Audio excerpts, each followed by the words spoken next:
Chinese President Xi Jinping has been meeting with his Vietnamese counterpart in Beijing. President To Lam's first since becoming president. It signals the close ties the two countries share, which have well-developed economic and trade relations despite occasional strains over their competing claims in the South China Sea. China displaying exuberance over Lam choosing China for his first official trip, said last week it fully reflects the great importance he attaches to the development of ties between both parties and countries. Lam described the bilateral ties as a top priority in Vietnam's external policy and called his trip to China the affirmation of the party and the Vietnamese government to value the relations with Russia. One person has died, 6 others still missing after a British yacht sank off the coast of Sicily during bad weather. British tech entrepreneur, 59-year-old Mike Lynch, is among those missing. He co-founded software company Autonomy in Cambridge in 1996. The company expanded rapidly to become one of the UK's leading tech firms. His wife, Angela Baccaris, has reportedly been rescued. She's among those rescued. The yacht had 22 people on board. 15 of them were rescued, including a one-year-old child. The captain of the yacht of a nearby ship, says he found 15 survivors on a life raft and alerted the Coast Guard. The Italian Coast Guard is leading the search for the missing, with divers and helicopters scouring the sea.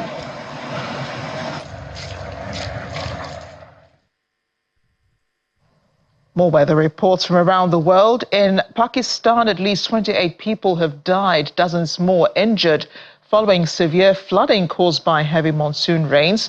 The flooding, which affected various parts of Sindh province, has wreaked havoc on the electricity network and drainage systems. Videos posted online show streets submerged under floodwaters, with water levels reaching knee-high. The intense downpour has created small lakes with children and young boys seen swimming in the floodwater. Residents are frustrated about the situation and blame government's neglect for it.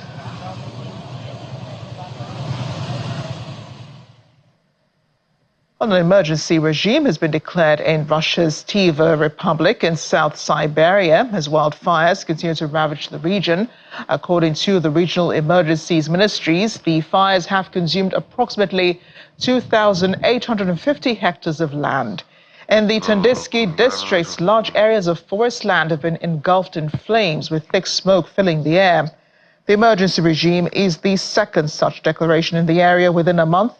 As of 9 in the morning local time on Sunday, 32 wildfires were reported across 11 districts within the Republic. EMACOM has deployed 469 personnel, 57 special vehicles and 12 Mi-8 helicopters to combat the fires. By evening, firefighters had managed to contain 2 of the blazes.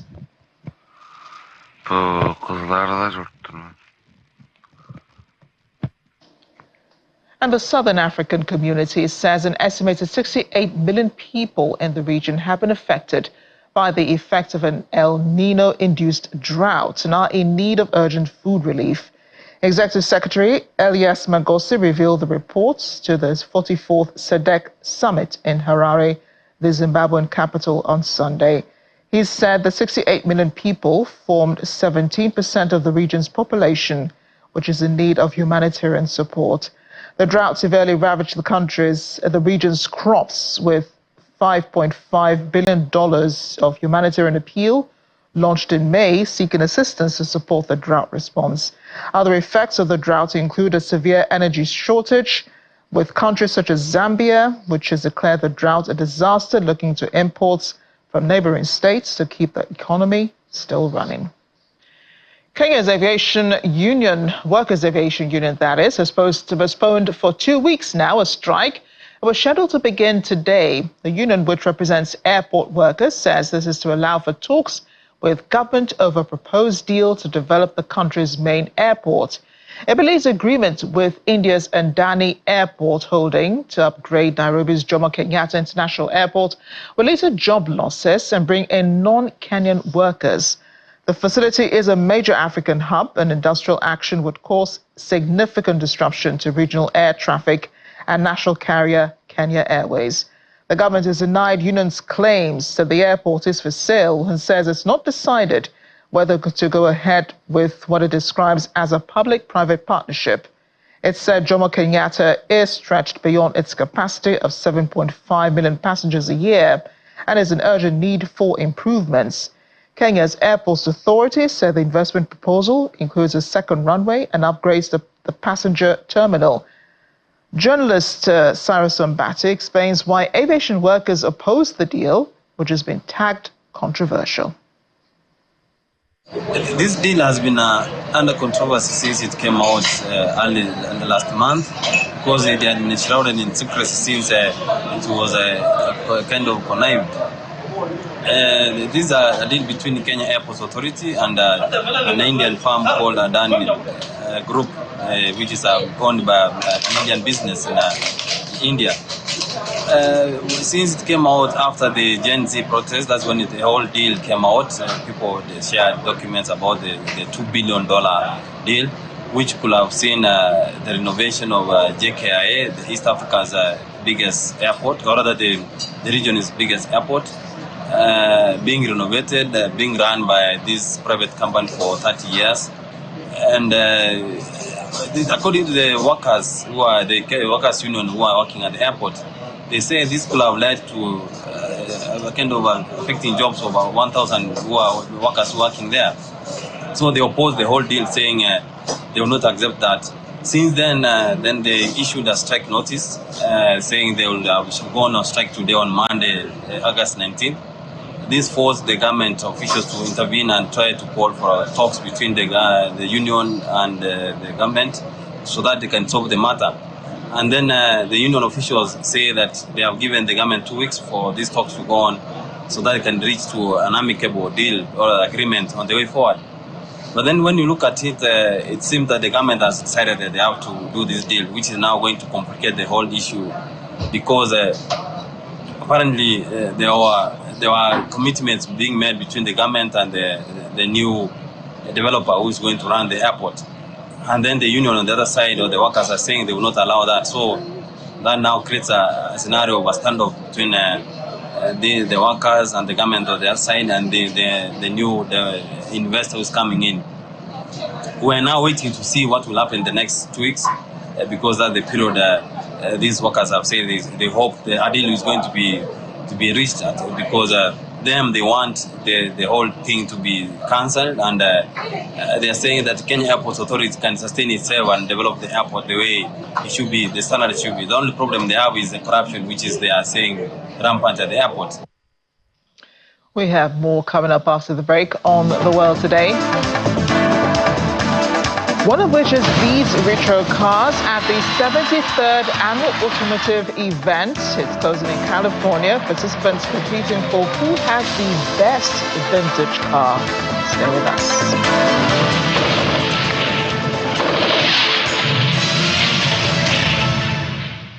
Welcome back. Still watching The World Today. Following the outbreak of Mpox on the continent, the Director General of the Nigeria Center for Disease Control, Dr. Jide Idris, has been speaking on the situation in Nigeria. He says many of the current cases are from the younger generation, younger group, though the disease cuts across all age groups. He stated signs and symptoms for people to look out for and prevention tips. The Africa Centers for Disease Control and Prevention says there were more than 14,500 Mpox infections and over 450 deaths from Mpox between the start of 2024 and the end of July. Last week, the World Health Organization declared Mpox outbreaks in parts of Africa a public health emergency of international concern. Dr. Idris was guest on our breakfast program, The Morning Brief. So specifically for Mpox, it is one of those diseases called zoonotic diseases. And let me, by the way, diseases of animals, primarily animals that get in contact with human beings and infect human beings. If you come in contact with somebody, you know somebody who is ill, who has the disease, avoid contact. If you are caring for that person, ensure that you are gowned properly, you are protected, wearing protective clothing, gloves, and nose covers, etc. It presents in a very typical way. start with fever, body chills, muscle aches. But typically you have this rash that resembles smallpox rash. The rash starts from the face, it spreads down to all of the body, to all the palms and soles of the body. When this rash starts with like pustules, they start exuding some fluid and becomes pus. And this is about the time they get infected. Unfortunately, many of these cases are found in the younger age groups, that's 0 to 10. But again, you have cases again cutting across all age groups from about 10 to 40, 50.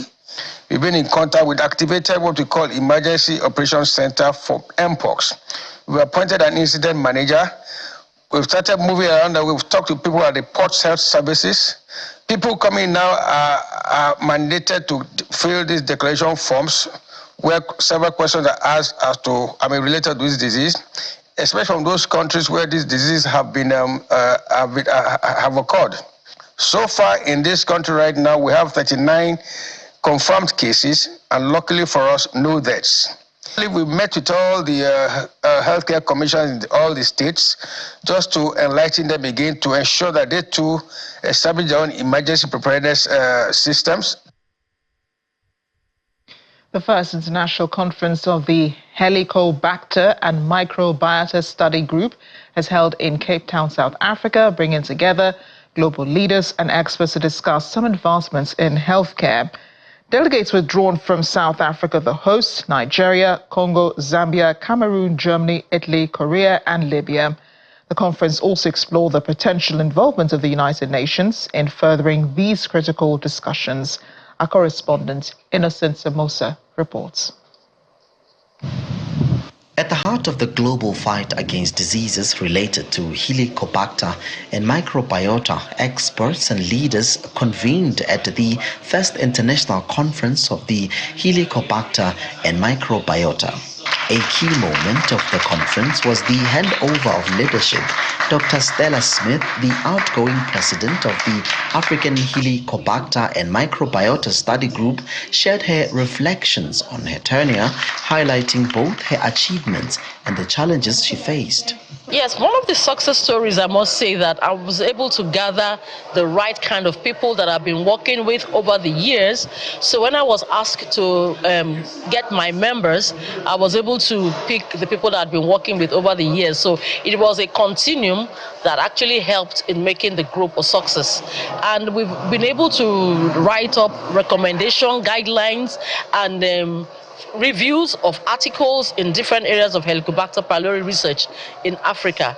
Leaders emphasized the importance of global cooperation and discussions, even touching on the role of the African Union.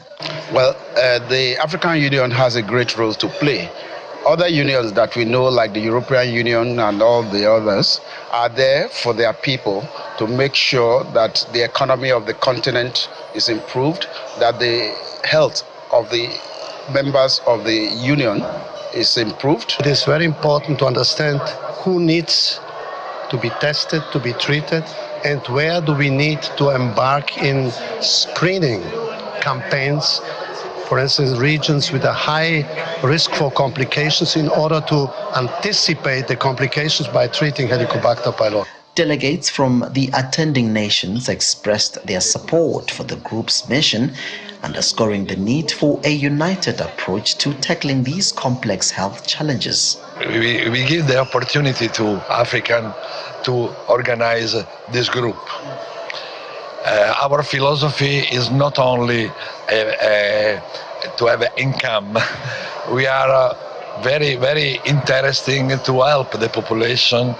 Newly appointed president took the time, vowing to continue the work and expand the group's influence.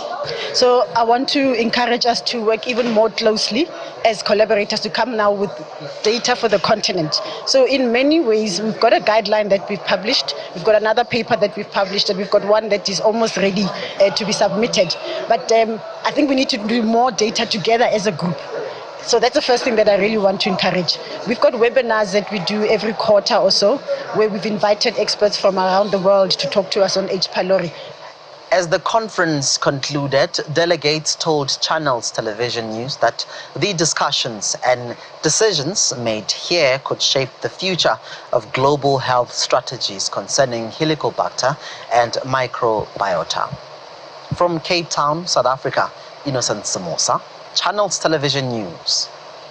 And as we end the program, this one is for vintage car lovers. Hundreds of them gathered in Ontario, California to participate in the 73rd Annual Automotive Event. The event, tagged Pebble Beach Conquers d'Elegance, has been running since the 1950s, becoming one of the world's acclaimed vintage show gatherings, also offering vehicle auctions. Visitors enjoyed various displays of high-end retro and high-tech modern cars, with some competing for the best show car. According to media reports, this year, 214 retro cars from 16 countries and 29 US states participated in the event. A 1934 Bugatti Type 59 Sports won the Best of Show award. The cars are judged on their style, history, technical merits, and the quality of their preservation or restoration.